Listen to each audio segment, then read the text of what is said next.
Oh.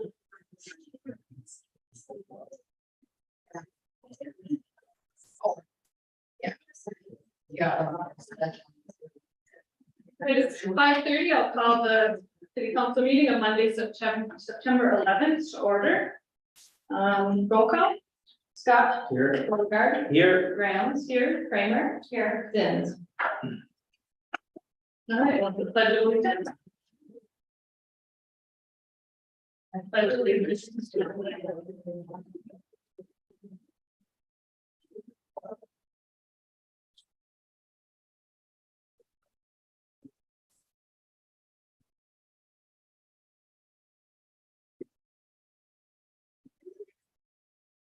All right, up first is the items on the consent agenda. Is there a motion to approve the consent agenda items? I'll make that motion. Is there a second? I'll support it. All those in favor? Aye. Aye. Any opposed? All right, motion carried. Next up, we'll do the guest and citizen forum to give you guys a chance to speak. First, I'd like to just read a little something. We do have some handouts provided for everyone on the counter over there if you'd like. There is one that talks about the rules and procedures for public comments. We'll kind of touch on some of those. There's certain time limits so everyone can get through what they need to say. Let's see, I know most of you are probably here for a lot of the discussion that was on Facebook. I have not read all the comments and I don't consider those official communication with the council, but we will go over some of your concerns and address your issues. If we can please be brief and respectful, so we can get through as much as we can. If you're stating your opinions, certainly fine, we're here to hear those, but if you're stating facts, please make sure they are, in fact, facts to be considered. You'll each be allowed 5 minutes to speak. If the topic's already been discussed, can we please move on to the next one, just for time and respect for other people's thoughts. Some issues are out of our control. We might not have a resolution for you tonight, but we're certainly willing to answer your questions, provide the facts that we can, so everyone can be better informed of how we all feel about it. A lot of things in government are not fast moving, but we're all here because we live here. We want to see our lakes succeed and we care about our town, so we're all here for the same reasons.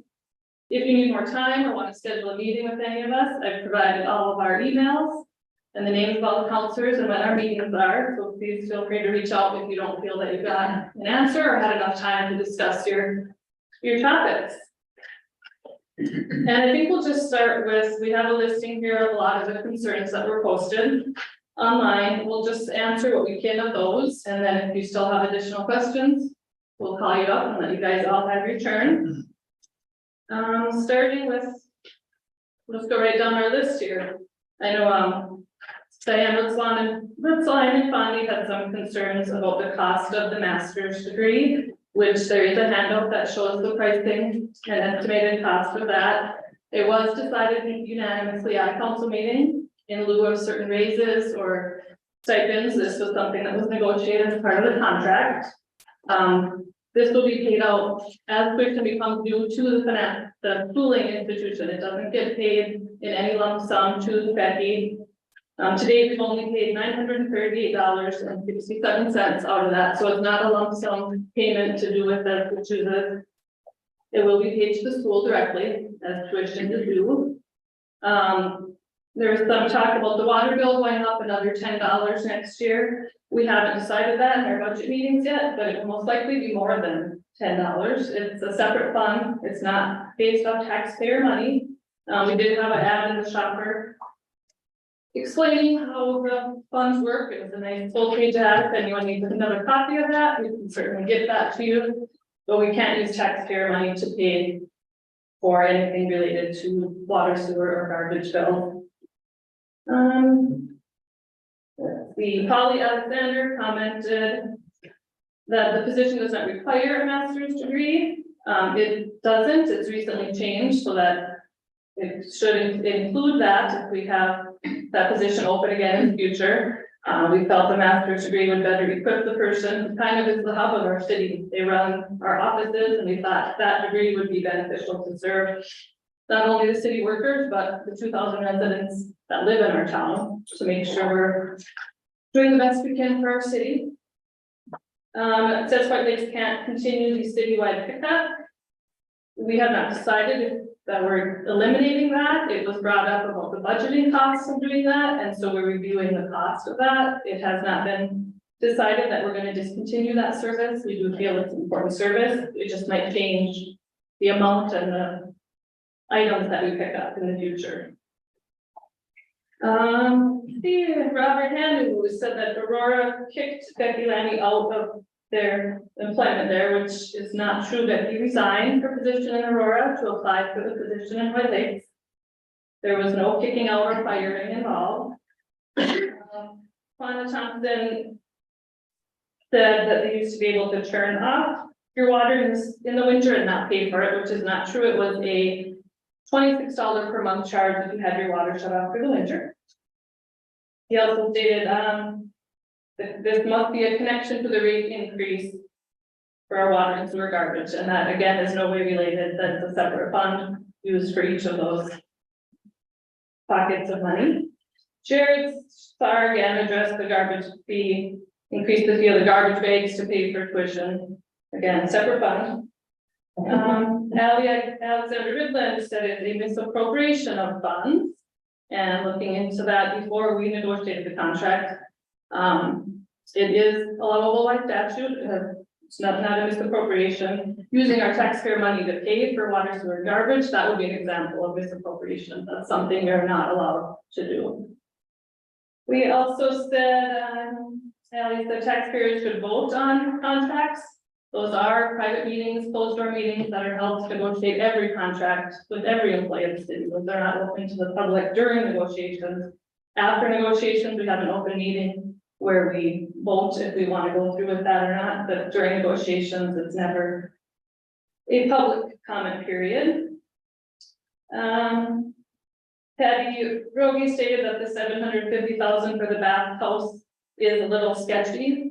It is a high price to pay for a bathroom. This was started probably 5 years ago, the project was, before any of us sitting up here were on the council. So once it started, we had no choice but to finish it. Costs had gone up since then. We added campgrounds, more campsites to the campground. Therefore, we had to have new bathrooms as the old ones were being torn down. So we felt we had to go ahead and follow through with the project and get it done rather than let it sit half finished and waste that money. Marie Cordappel said there should be an ordinance requiring public input and voting on optional expenses.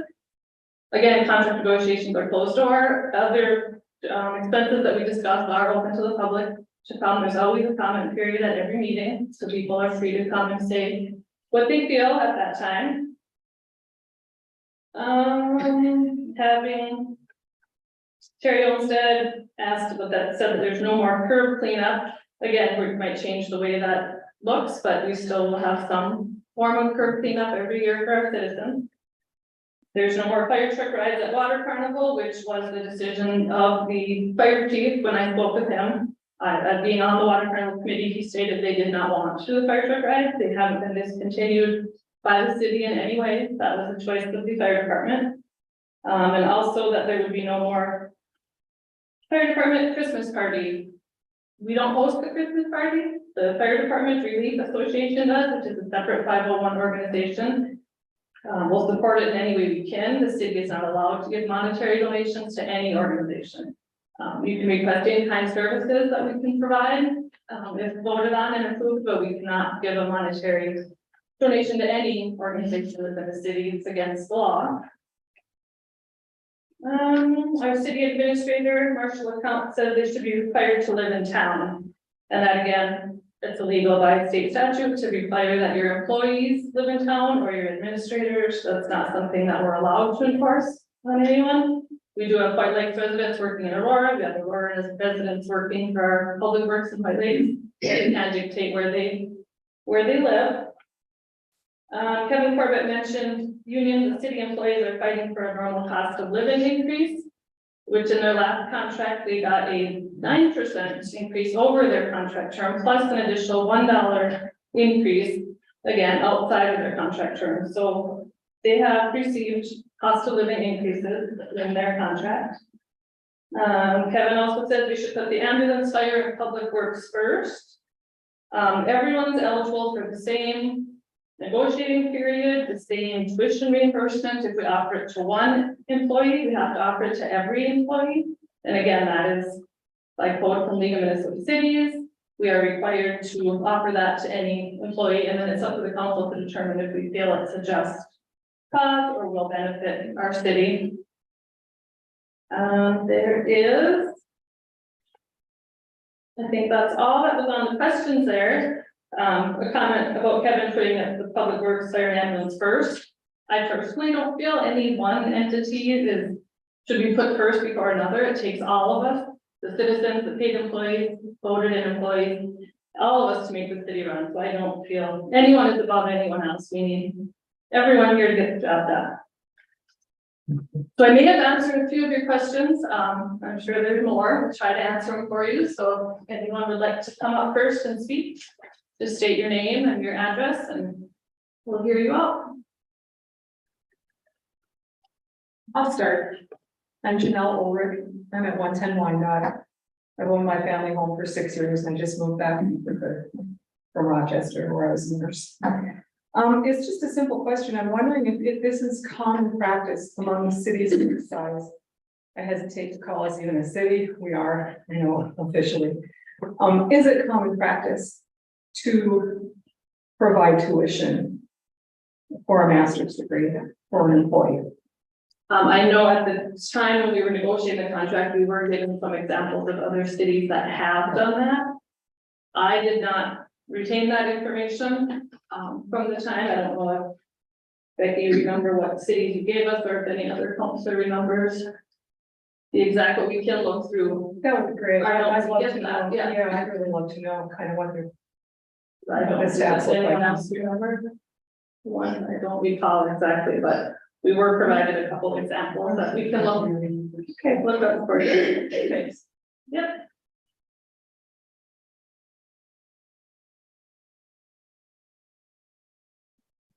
Sorry. Hi, my name is Dave Jarvis. I live at 227 Arlington Road. Own that home for 30 years now. And I guess it came, almost looks like to the wrong meeting. I had two other questions that weren't involved with what was on Facebook. Number one is I attended the East Range Water Board meeting in Aurora last month. It was pretty darn interesting. And I'm interested to find out why the city of White Lakes hasn't signed on to that. Now is the time to do it. We've got some of the worst water on the Iron Range, quality wise, and expense for what you people okay for the waterworks to pay to treat the water compared to getting it from the city of Aurora. That would actually make the payments probably for what the monthly charges are for water treatment to run the pipeline from Aurora to White Lakes. And in fact, part of their process is they've got to dig up the entire length of the main street through Aurora. And they said that that cost of that water line would be covered in that. So the only cost that the city would have would be to run the line between Aurora and White Lakes from basically the holiday on through. But I'm wondering why the city of White Lakes is not involved in that process as of right now. Yeah, unfortunately, Mayor Zins is gone, who was on the council at the time. That was a prior mayor and council that decided not to win on that, but I believe Becky worked in Aurora then and knows the answer to that. At the time, the White Lakes staff were going through the improvements of the wastewater treatment facility, and at the time it was really starting to kick off. The city of White Lakes council felt that they couldn't take on costs of both projects. And so the cost to serve the city of White Lakes would not just be the cost of the water line from the Holiday Corner to our water tower or our water plant. We would also have to pay to expand the plant. So the plant, as it's being built, is not being built to service the city of White Lake. No, I understand that. Yep. There's also, they said that it was designed and is being built for future expansion. And I understand that. But you look at, I mean, I could go home and get filters. I've had a double sump filter since the first year I moved into town. They last a couple of months, and it's a graded cellulose type of filter. And they turn orange and brown within a week's use because of our water. Right, and so I do know that several members of the council have reached out to me and we will be discussing it in the future. It's not on the agenda for tonight. Yeah, it's like I said, I thought I came in the wrong meeting. The other question I had was regarding the new dollar store. Who approved setting it up in a residential or next to a residential area? How was that decided? We presented all the commercially zoned or business zoned areas to the company. That's the spot they chose. I know we did discuss that maybe that wasn't the best option, but we presented them everything we had and that is what they chose. And then the council did approve that Okay. lot for them to purchase, but And back to the water line question, when will be a time when a person can find out more information, whether or not the city is gonna sign on to that or not? You'd have to attend the meetings where it's posted, on the agenda. It'll probably be on the agenda for the 25th of September. All right, thank you. you got more than you bargained for.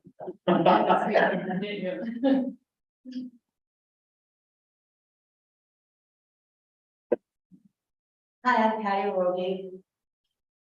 I've lived here for close to 70 years. I'm really aging. Yeah. How many employees do we have for the city of White Plains? We have 50 FTEs and 18, How many? 50 FTEs and 18 full-time. What if all those people decide they want to go to school? We have money for that, but we don't have money for water. We don't have money for a kid's Christmas program. Who decides where the money goes and why the city employees can all get reimbursed for school? If they all chose to go together, I don't know if we'd have enough money for that, and nor should we. I mean, in budget talks, we see where we're sitting financially, and yeah, if every employee requested to go to school at the same time, I'm sure that would not be feasible for our city. I don't. But it's allowable. It's an okay thing for the city. If everybody wanted to go, then they could just go. Any employee of the city can request it, and it would be discussed on a per case basis, whether it made sense for the city. If you want to get your degree in, it doesn't matter, left-hand, polka, something or other, that wouldn't obviously serve the city anyway, so. If you wanted to go for water treatment or something like that, where it's actually beneficial to the city, then that would be something that's discussed. I think that's why us that were on Facebook are upset, because we see where the money can't go, but yet we see where the money is going to go. And we have no say in that. We have absolutely no say in that. And you can say that the increase in the water isn't gonna be by the taxpayers. Well, who is it gonna be paid for it by? Your city bill has to cover the cost of water, sewer, garbage. It's a totally separate fund from our, when we tax you for stuff. So that's the fund we have to use to pay our water, sewer, garbage is what comes from your utility. But we're all city taxpayers. I mean, we all, But the money paid in taxes is a separate fund, that's what runs the city. And then there's enterprise funds like the garbage, sewer, and water. They have to be self-sufficient without taxpayer money. That's what the utility bill is for. okay. One other question and I'll stop. Why has the city contributed to the Christmas party every year up until last year? If you say they can't give cash donations, They haven't monetarily given money for the Christmas party. They can make donations in in-kind services like let you use the arena without paying a fee or things like that. But no monetary dollars can be spent specifically on it. why did we have to go around and get donations last year? I don't understand. It's because in lieu of the city's help. I don't know, that was someone individual brought that up to try to give money. I know the chamber gives $500 to the Christmas party every year to help fund it. I don't know if there was extra funds needed that year for some reason or not, but, yeah, individuals decided to do that, but the city's never given monetary donations to the party. Okay, and is it normal for the council to make decisions without the input from the citizens of the town? I mean, so you don't have anybody showing up at your council meeting, so everything is just, okay, we'll push it through, we'll push it through. I think that's a misunderstanding of the process. So this is a representative democracy. So you folks elect your representatives to make these decisions. These are your elected representatives. They're tasked with that responsibility. They're not required to hold a public hearing on every decision they make. There's some decisions that by statute, certain very narrow specific types of decisions that by statute, they, like, for example, when they sit as what's called the Economic Development Authority of the city, and if they're gonna sell or convey land as an EDA, in that narrow situation, they have to hold a public hearing before they can make a final decision. But on most of the general decisions that they make as a city council, the citizens have a responsibility that if they want to be heard on issues that this city council is going to decide upon, the city council is required, the city is required, it's standard law and standard practice in Minnesota, that within so many days before a city council meeting occurs, they have to post a public meeting agenda that puts the citizens on notice of what agenda items are on the city council agenda for a particular meeting coming up. That's a publicly posted meeting agenda. That's posted on the public bulletin board here, and the city also posts that agenda on the website. The purpose of that is so that there's public notice to the citizens of what public business the city council is going to be conducting on an upcoming meeting. Every citizen has a right to go onto that website to view what's on the agenda. And if you see something on there that is of interest to you, or you feel is an important item, you have a right to show up at that meeting and you have a right to be heard on that. That includes, there was reference earlier to these collective bargaining agreements. So we have a series of employment agreements or collective bargaining agreements with all of our staff, including the city administrator. So what happens on those is that the city council typically appoints a committee made up of one or two council members. I'm usually a member of the negotiating committee. We sit down with the employees and we negotiate these employment agreements, or for groups of employees are called collective bargaining agreements. Those are public documents. So when those documents are finalized at the committee level, we bring those documents here before the council, and that includes the city administrator's contract. We bring those matters before the council. They're on a council agenda for approval. That agenda is posted and made public before a city council meeting. And you have a right to see those contracts. They're public documents. And if there's anything in there that you don't like or you don't agree with, you have every right as a citizen to come to a meeting, just like you're doing right here. And you have a right to voice your opinion before the city council makes those But it decisions. doesn't change anything. Well, I mean, I disagree with you. I've seen many instances where citizens have come before a decision is made, then they voice their opinion on a matter, and there are councilors who will take that into consideration in casting a yes vote or a no vote. So that's the process. There's nothing here that's been ramrodded through behind the scenes. All of these things that people are bringing up have been properly approved by this city council, and have been done through proper channels. How did you find out So About what? about the master's degree? I heard a rumor and I emailed the mayor and asked him and he confirmed. Okay, so we got rumors floating around and evidently it wasn't. that agreement was approved at a public meeting. What if no one's at the public meeting? How do we, I mean, you say it's We posted. don't have to spoon feed that to you. The way that information comes, it is posted on the public bulletin board in advance of the meeting when those things will occur. And citizens have an obligation as being an active citizen and your representative to keep your eye on what's coming up on the agenda. And then if you have a matter of interest that you want to attend to, come to the meeting. So there's nothing hidden. Well, maybe we've been lax at it. Maybe we've been now.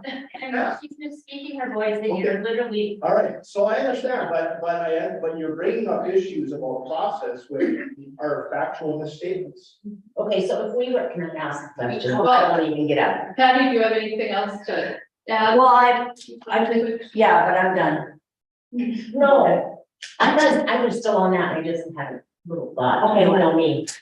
Well, no, I was just wondering, like, so if we would have seen the agenda for the meeting that it would have listed right on there, including, One of the agenda items would have said, I think it was city contract administrator approval. contract approval or something. yeah, it would say contract Be an approval, and item. to us, we think, okay, that's a contract approval, nothing about the extra 39,000 for a master's degree. Well, it's included in the contract, so Well, we. that's what we're saying, so we Would would read make the the, contract. well, that would have been, The items that are on the Yeah. agenda, the agenda items, those are public documents, so you have a right, you can come into City Hall and you can see right, that. but We like also have a, that is. we also have a public meeting packet that's, I understand, I just don't think that it's in the everyday person's Yeah. thought process to say, oh, at that time, what is this $39,000 for? You know, it's just, that I understand why everybody's upset about, because that probably should have been a public thing, whether you think so. You could have done it was a public. you said you had negotiations yourself with, That document that contained that provision was a public document available to the public and properly approved at a properly convened public session. Well, clearly you're not getting the information out to the public, because there's a whole lot of people here that aren't seeing that information. So city council posts the agenda on the board, it's on the website. And you also, as a citizen, if you have a right actually under what's called the open meeting.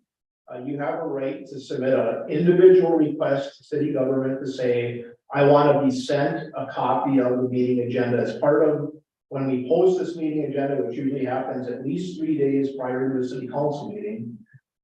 If any individual citizen has made a request that they want to get the proposed agenda distributed to them, you can make that request and we're required by law to provide you with that agenda if you submit a request for it. You do understand that the majority of your population is elderly here. But I'm And being possible that when it's your turn to speak, you come to the podium, so we're all not just shouting out questions, we'll I'm one sorry, at a time, that's okay. my name is Mitzi Mo, I live at 321 Fairfax. I know about being able to look at it, but you do realize that most of the citizens in this town may not be web savvy. We So- will post it down here on our. Okay, I can guarantee you, my mother has been here, she's 88 years old, and if I were to ask her, how would you find out what the city council meeting was about? Her response would be, well, it would be in the newspaper. Because that's where it used to be. They don't know that they have to come down here and look on the board. I mean, I'm just saying that. And I probably feel frustrated about it now because I've been dealing with her for 88 and dealing with her insurance. People don't understand, people of that age don't understand that technology, they just don't.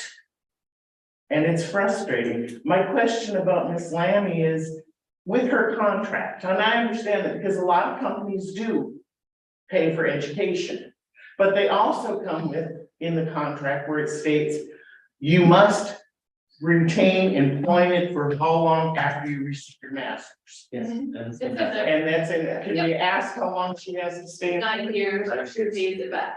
9 years where she pays it back. Thank you. You're welcome. Hi, my name's Mira. I'm at 321 Pens. I just have a couple questions.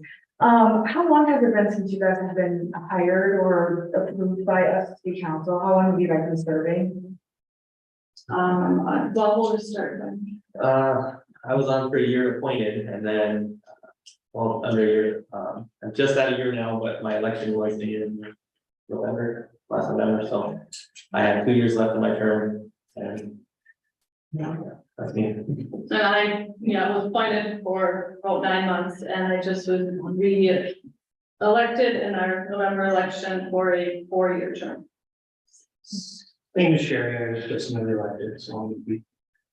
I'm at 2 years now. Sure. So, fairly new, not just in the scope of things. Obviously, there's a lot of frustration because I feel a lot of this, learned about this happening from Facebook or third-party sources. And I just kind of feel like it was being swept under the rug to say we weren't really aware of any issues happening until this, which is why we're all here now. And I feel like we're just really not being heard on what we have to say. We're obviously very frustrated, and I know there's terms and conditions to the funds that have been given for her education, and that's great. But clearly, we had trust. I don't say we don't have it now, but there was kind of just a trust and faith that the right stuff is being done with the money that we have for our city, and I feel like we've just kind of been taken advantage of. That's really all. Thanks. And I will just reiterate to your point, Mira, that, you know, we can look at different ways, more ways to get information out to people. We're doing what I know what's legally required. We can always talk about extra ways to service the elderly or just the people that aren't as involved, but part of the negotiation, again, was in lieu of certain raises, and because it's going across a multi-year term, that was part of the negotiation instead of annual raises, or, you know, we're paying into different taxes and Medicare and Social Security, and we pay wages. So this is in lieu of some of that is our premise for approval. Hi, I'm Diane Bondi. I live at 208 Wyandotte. My whole point of bringing this is like, I wanted to get the community involved because everybody has been so complacent because of social media. They look on there instead of coming to meetings, which obviously it worked. And my second question is, because she's getting her master's degree, what is the advantage over the degree she has now as opposed to getting a master's degree? Well, the things that were discussed, some of them, we're getting more information on different grants that will be available, and maybe some ability to help get some more funding for different projects for the city. Some good contacts in the program, classmates and otherwise of similar situations where you may be able to learn from some pitfalls that other cities have felt. Yeah. So things like that was what I think about 6 months ago. I mean, I guess, yeah, personally, I figured, again, the better at your job you can be, the better you're gonna serve our community. If you can learn, like you said, new ways on budgeting, on funding, on grant writing, on getting more programs in our town. If we can be educated and learn those things, and it can benefit our whole community. I mean, that was one reason I approved it. So better educated means better experience, better work ethic, better. Okay, so you brought up grant writing, which was my other question. I visited with Becky and she said White Lakes did not have a grant writer, which is not true. Kurt Ransom used to be our grant writer. So I was wondering why White Lakes does not hire a grant writer, because there is a lot of money out there to be had. There's a handout over there that I personally answered some of the questions from the public forum at the library. I also work for the East Range Joint Powers Board. I worked with Kurt Antela for many years, and then he retired. We work with the North Span group now at the Joint Powers Board. And not only the Joint Powers, but also North Span writes many grants for our area. And we have got successful grants for our area as far as doing trail work with the Snowmobile Club, getting stuff for the Chamber of Commerce. We purchased some water park equipment for the splash pad in Aurora with some of those funds. So we do have, and they're listed in there, the meetings, the websites are listed in that flyer too. Just, we do have multiple people who write grants for White Lake specifically. Okay. But we don't hire a specific grant. No, we don't hire Okay, separate. or the people that write the grants in. I'm one of them for the Reagan Club, I write grants for. And I do write them for the chamber and the Joint Powers Board, and then like I said, we partner with the North Span Group in Kurt's retirement, we were consulted with them. And they write a lot of our grants with the IRRB and the Iron Ridge Tourism Bureau. So you don't think it'd be feasible for White Lakes to have their own grant writer? I think it would just double up on the efforts that are already being done. White Lakes is part of the Joint Powers Board already. So therefore, that's who writes some of the grants, and Becky does write some of them, but it seems like it'd be doubling, who writes her own grants for the library. So it just seems like it'd be doubling up on efforts that are already being done. Can citizens go and find grants and then suggest them to you? Of course. Okay, that's all I need. Thank you. And there's some grants that the city's not allowed to apply for just because they're not for cities, but the Chamber of Commerce can apply for most of those grants that the city's unable to, and so can the Joint Powers Board. So there Or are, that you fiscal host. yeah. Okay.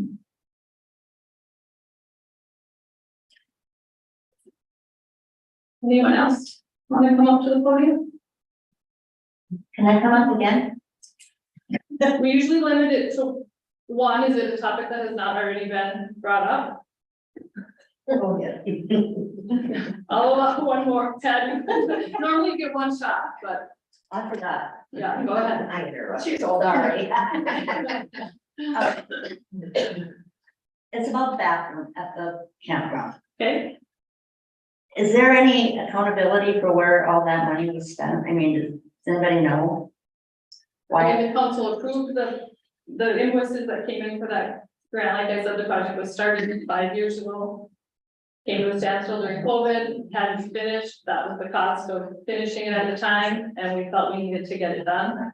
Could it have been aborted and just, Well, part of the requirement for that was that we have you're required by law to have so many, bathhouses. per 100 campers or whatever, I realize that, but So when we tore the other ones down, we were under requirements, basically, when we added the additional sites, we needed to put bathrooms there. And otherwise we risk possibly getting shut down as a campground. So it had to be built, it was a terrible time to build, COVID made building costs go through the roof, but we had to get it done. well, I made a suggestion on Facebook. And you're all gonna take offense at this, but I think we should sell tickets for people to come and see the $1 million bathroom at the campground. We can raise the funds that we've had, we'll take them. We'll accept them. And a great fundraiser. Well, if there are no other comments, feel free to take any of the handouts on your way out. There are some answers to some of the questions we've asked, on there. And thanks for expressing your concern. We will- Oh, Carol? Just a minute at a time. I know, I just need to say this. I go away for the winter and, we shut off our water every winter to our house. So in the winter time, it used to cost us $50. Now it's costing $140 to shut off. City employee comes to our house and turns it once and then leaves.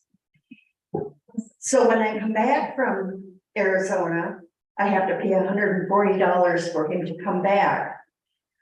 And during every month, I pay $80 to have it, or what? I think that's a little steep. What do you think? But we approved all the fees in our I know. template last year. And that was brought up on Facebook, so I just thought I would throw that in because that's pretty steep for nothing. And that's something we can certainly discuss and look at when we make our 2024 booklet, if we want to adjust some of those fees based on. And $140 too. That's a little high. I mean, come on, Yeah, we can certainly look into it when we. do that's our- all I have to say. Yeah, that's all. Make no promises, but it's something that can be discussed. I mean, it's the same thing with garbage. I mean, we're not there to put a garbage. I'd say the 13th. It's our budget meeting, It's for the the first annual one. budget meeting. There'll be multiple meetings, but Yeah, that's okay. the first one. that we talked about. Carol, I'm not sure. if I want to add something to go ahead and go up there. Well, yeah, we're gonna finish conducting our business, so I'll have to speak out in the hallway if you guys want to have a private. Tom Portland had the same problem, and he came down to the city and talked to them, and he was told, well, we're having a lot of problems with our valves. That's why we had to increase the price. And I can't speak for Paul Portland, he was here way before I ever was, but yeah, if you two want to have a separate conversation about that, you're certainly. Okay. I don't know anything about Yeah. that.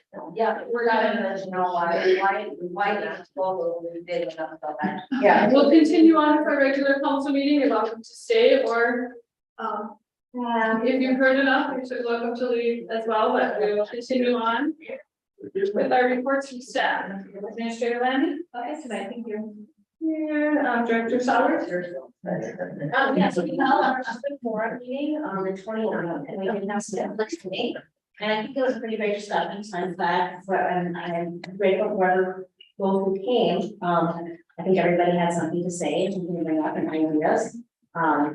Some of the ideas are, probably nothing we can take care of in the next year or two, but there's some great vision that came out of this meeting. If there's any interest in doing another one, or maybe holding some focus groups, please contact us, we'll be happy to facilitate another meeting. That is nice, meet some of the public that don't come into the library. We had a program Saturday with Jackie Fallon, an old classmate of mine, she's a local. And she brought some peregrine falcons, and that was very well attended. We had 65 people that came, so it's, you know, it's turn on fire. We had a lot of fun, we learned a lot. Next week, Michelle and I this will be her first time, attending what's called the ARSO conference, and it's Association of Rural and Small Libraries. It's a national conference, and we're very excited, and we're excited for Michelle to experience this. It's a 3-day conference, and it is all on rural and small libraries. There will be over 700 library people attending, so we're hoping to learn a ton. I believe every state is represented, so I'm pretty excited about that. Yeah, the only problem with that is we are short staffed, so we will have to close the library for 3 days, but we feel very badly about that. We have a staff member who has been out for a while and will continue to be out for 2 weeks.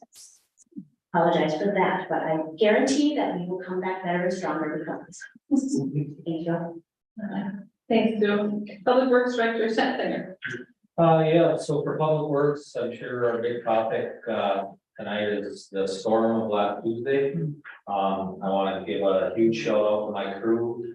We were one guy short, he was out of town on vacation, so the 3 that I had, stepped up amazingly that night while the storm was actually still going on, which for many of you saw how opening streets, for emergency personnel, other departments, were all within lent a hand.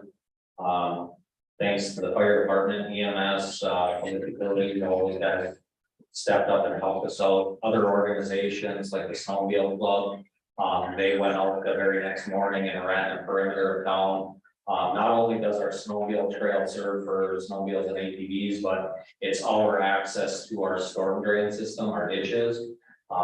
The night of the storm, I was trying to access a couple spots to check on, and I had to walk, you know, quite a distance to get to anyone because of the trees down. So they had that cleaned up in short order for us as well.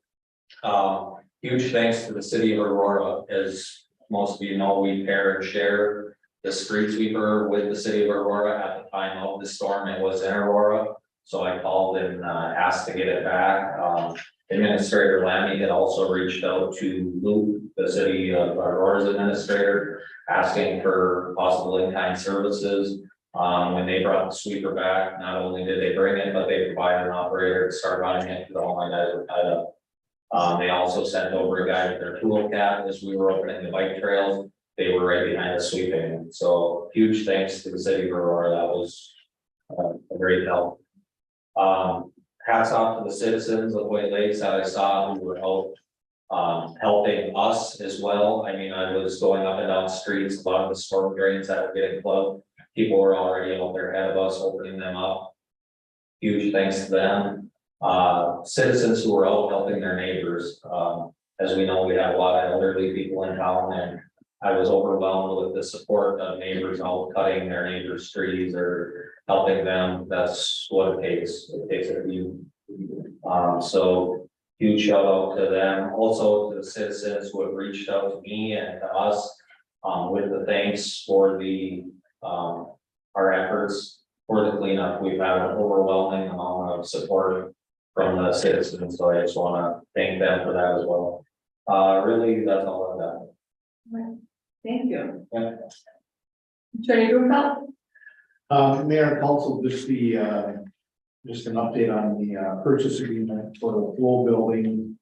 I have received the signed purchase agreement back from Flow now, so that we'll have a fully executed purchase agreement on that. And you approve that at 11/27. Other than that, nothing to report. Okay, thank you. Reports from officials. Councilor Freeman? Nothing to report, but I also wanted to echo thank you to everyone for the quick response during the storm last week. From ERPD to fire, ambulance, public works, public utilities, as well as other outside agencies that that helped us out and great to see neighbors helping neighbors, it just reminds you we're a great community for them, so thank you. I have nothing to report, Councilor Borger. Again, I'd like to echo Kenny's thanks to everybody, help with the cleanup, takes a lot of work when storms come through like that, and it's already looking back to normal again. It didn't take very long. I know a lot of people were working out of their scope to clean up, city streets and help where they could. And they still managed to get their other work done as well, so.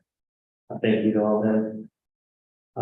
Also, the Ranger Club is co-hosting the riding rally coming up on the 22nd and 23rd. We should have a lot of ATVers in our area, try to show off our trails, and hopefully that spurs some little more tourism with ATVs and snowmobiles in the area.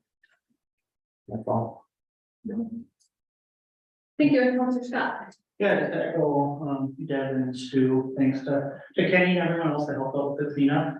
I also want to thank everybody for coming out. I think it's, like a cornerstone of like a strong democracy, for people just being able to come in and share their opinions. So thank you for that. All right, we'll move on to old business 10.1, the Addison Ambulance Collective Bargaining Agreement.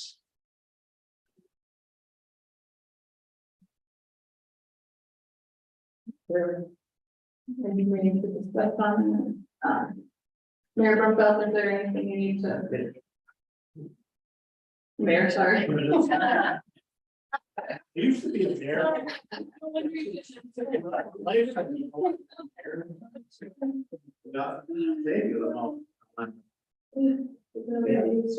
No, this is the paramedics, in the city formed a bargaining unit, to be represented by the ASME union. There's 4 members in the bargaining unit. They have ASME as their exclusive representative, so this is a first time collective bargaining agreement. We negotiated this from scratch. We actually ended up in mediation with a mediator from the Bureau of Mediation Services and hammered this out. So this is the final work product. I would say that one of the things we did in the last round of negotiation with the various bargaining units is we tried to streamline the collective bargaining agreement and basically have the same essentially format for the collective bargaining agreements across the different bargaining units, and this is reflective of that.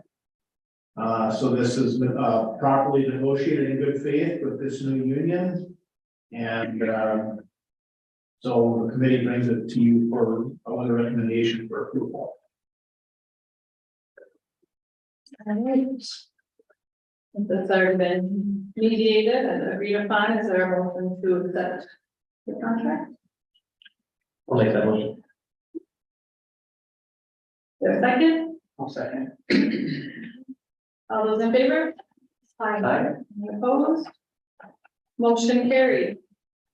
Move on to 11, new business, 11.1 in your packet is resident concern over garage. We do not have a regulation on the number or type of garage sales. You can see in your comment sheet, they're asking if we have an ordinance regarding how many a resident can have a year. Sorry, I haven't read the comment yet. They'd like to limit it to 3 weekends a year, including citywide, and sometimes they last for many days, and sometimes the revenue may not be large, but the businesses to pay their share fair taxes for what they sell to the public, so they're just wondering if we would like to consider an ordinance on limiting garage sales. Is this something we can discuss at a later date, or do we need to make a motion if we? You can take it as informational. If you want us to draft an ordinance, we can do that. If you want to consider it and request it, yeah, you mentioned later. Is this like a systemic issue that is affecting a lot of people? No, we received. Yeah, one. That's what. first I've ever heard, should we just consider it informational for now and maybe discuss it at a later date if we, Or if you continue to get complaints, we can bring it up that as well. In your packet to consider, another topic. 11.2 request to write off utility bill 1003-32501-00. And that's in the packet with that. This resident has moved out of town. We cannot assess it to their property taxes and there's no way for us to collect this. It totals about $73. So typically with these, instead of keeping them outstanding in our books, we write them off. It's like it's 72.61 is the total. In the past, we've been able to assess this on their taxes, so when the house sells, when the new owner has. Correct, but if there's a gap of time, we can't force the new owners to pay rent bill. That's why we assess rents here now.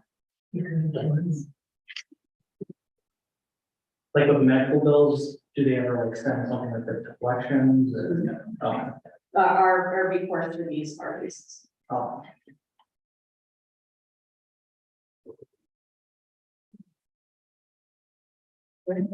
Got more discussion on it, or is anyone to make a motion to write off the 72.61?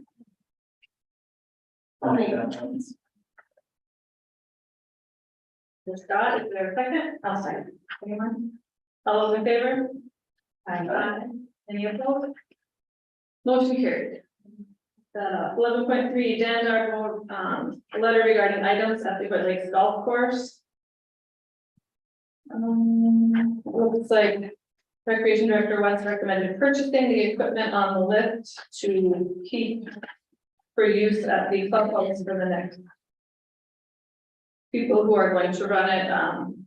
There's bar stools, tables. And so that looks like it. Total of $450 for 1, 2, 3, 4, 5 tables and 10 bars. Both sections. Oh, sorry.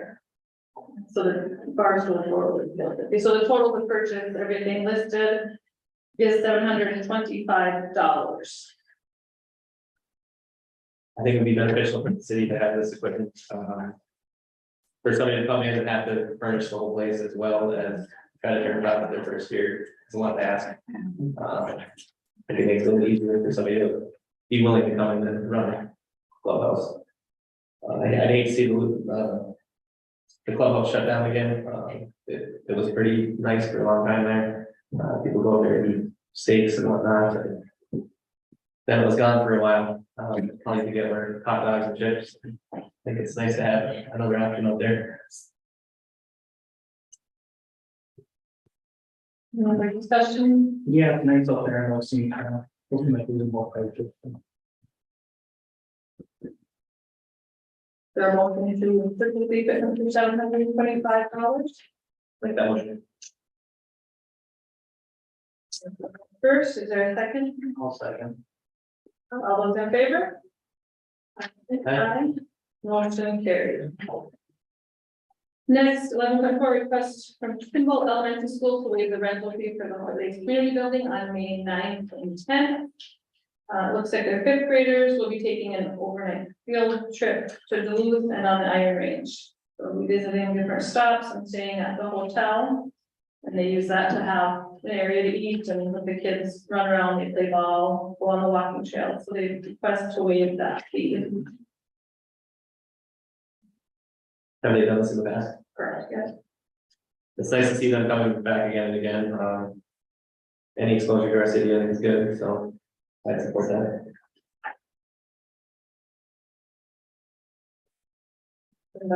Off the board, guys, there's a second? I'll second. All those in favor? Aye.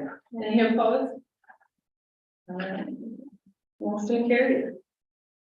11.5 fee request number 36 from Grinder Construction, the amount of $203,164 for wastewater treatment facility project. Looks like this bill brings them to 97.5% of completion on the project.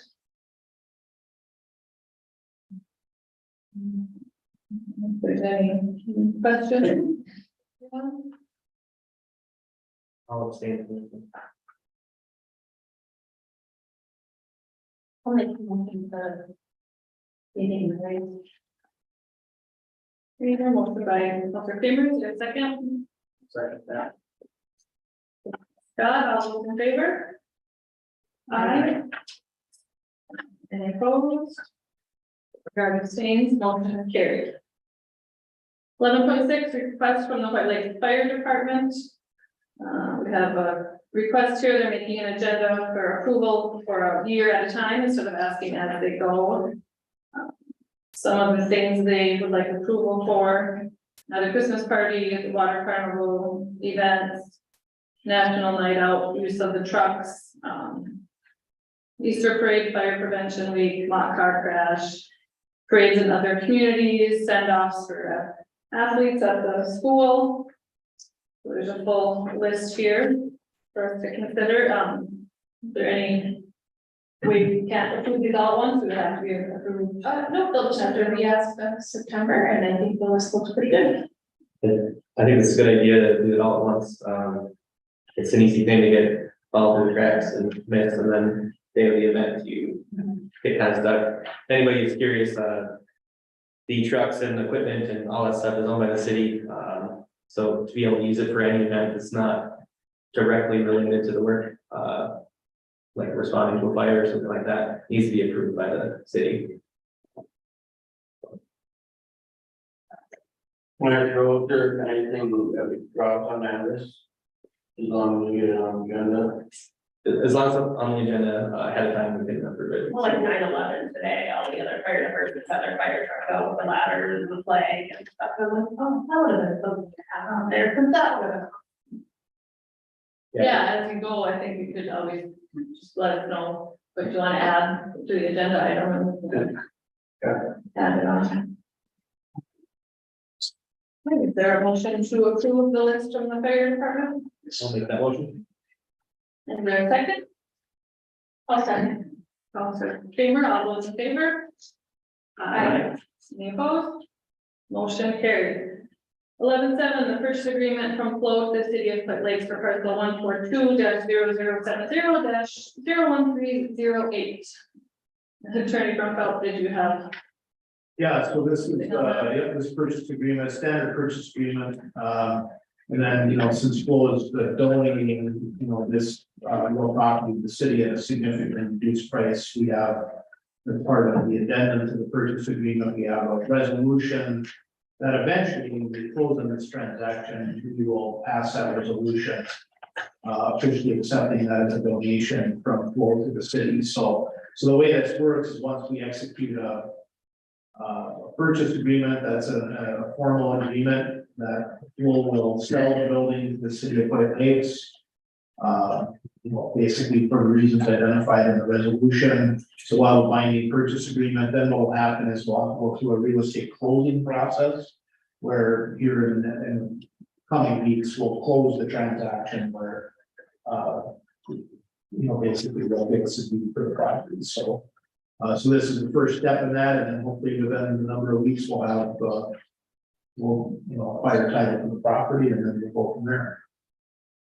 I don't know if I know there was grant money that was being looked at, so, that would be something we need to delay the closing or grant money to come in to this purchase, that's fine, it's time. Did they indicate in time where they didn't want to go past? No, yeah. Okay. Excuse me, is it okay to ask a question regarding this? I believe the rules say that we can't have public discussion during the meeting. You can certainly talk to one of us after if you want any clarification on it. I guess I'll make a statement about it, I guess maybe I'll answer your question.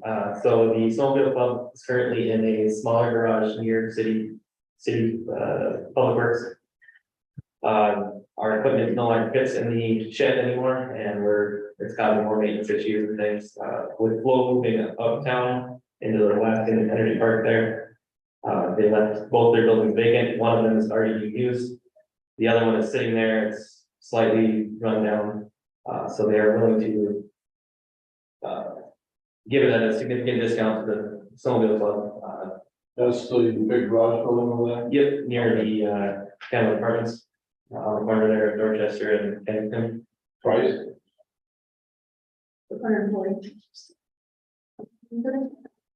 The purchase price is 40,000, Thank you. and the appraised value is significantly higher, so they're donating the remaining of that to the city.